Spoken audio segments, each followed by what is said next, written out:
The most powerful thing we can do in our families is to get engaged in praying for them. Job was a man of prayer, and our first choice is praying like Job prayed.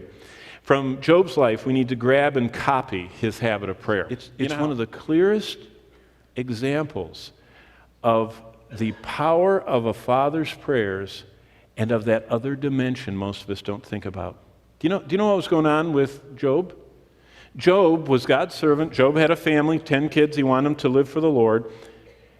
And in between those two was this cosmic layer where Satan wanted to do anything he could to disrupt the testimony of this family, to disrupt the impact of this family, to disrupt God's plan in the world. And Satan was behind the scenes. And Job is so aware of God, the cosmic level, and his family that he is praying. And it's a real challenge to prayer.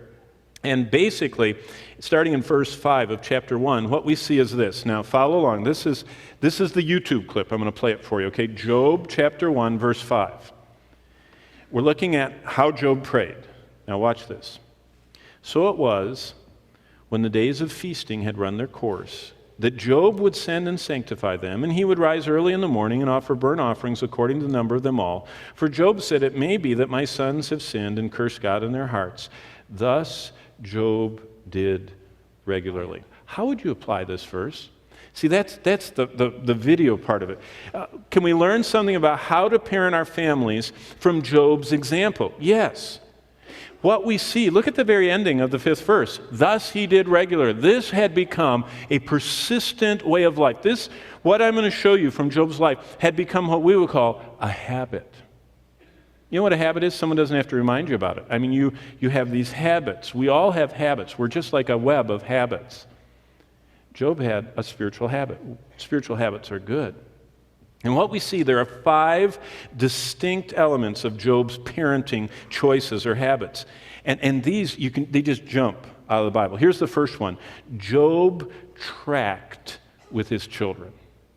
Now think about what I'm saying.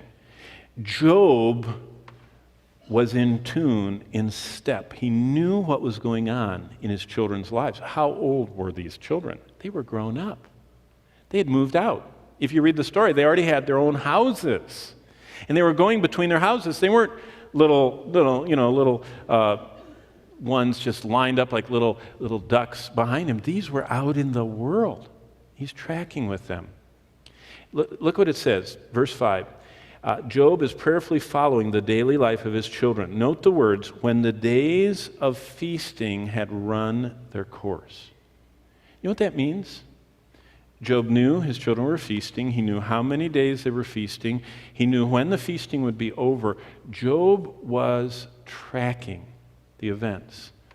Now, he wasn't intruding. You don't see him standing in the table running everything. You don't see him peeking in the windows, spying.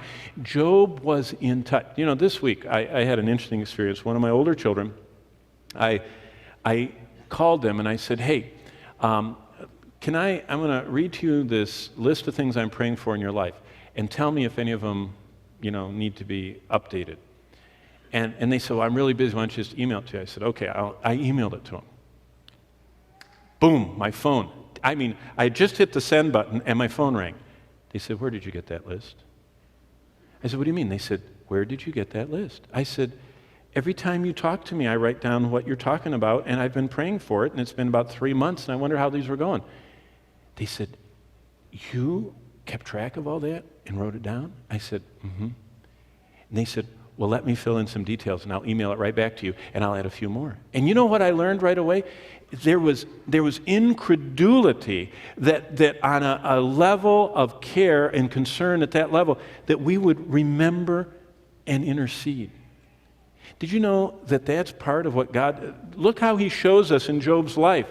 Job knew what was going on in his children's lives. He knew the cycle of their house visits, their parties, their gatherings.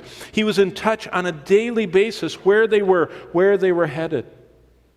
His following of his children around was in his heart because he had a godly concern for his children.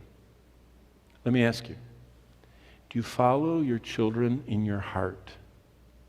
Not just oh, I miss them, or oh, we used to have, or oh, I wonder if they're ever going to visit. But are you tracking with the events of their life and praying for them? See, that's the first choice we see in Job's prayer life. It takes time. In fact, I was talking to someone this week, and they were talking to their friends, and they said something to them, and they says, oh, yeah, I just find out everything on Facebook. And my son said, you know what, if you only know stuff from Facebook, you don't really know those people. Because he said, I know it from in person. You wait till it's posted. He said, who are your real friends that you know stuff about before they post it? That you actually know their life. Except for those people that are posting, simultaneously with every event. But you know what I mean. I'm talking about big events. So basically, are you following your children's lives? You and I will never pray effectively for those who are not regularly on our hearts. And Job is going to show us a little bit later in this passage that it's an ongoing being on his heart. It isn't just, have you ever had someone that you share something with and they say, oh, I'll pray for you. And they'll probably never remember that moment because it just was like a touch and go.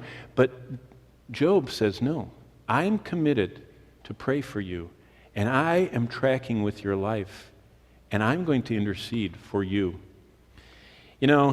If we jot notes on the areas to remember to pray for in their lives, we'll remember. If we have a list of challenges that they tell us that they have, and then we ask them about them, and then we pray for them, and then we ask the Lord to do stuff, and then we check with them, that's how we track with them. That's how they know that we care and that we're a part of their lives.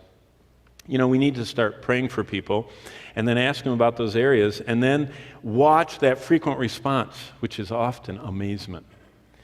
Personally, these aren't even people in my family that I have my little list of people I meet, and I write something down, and I pray for them. When I bump into them in the hall, I ask them about that thing, and they just stop and look at me.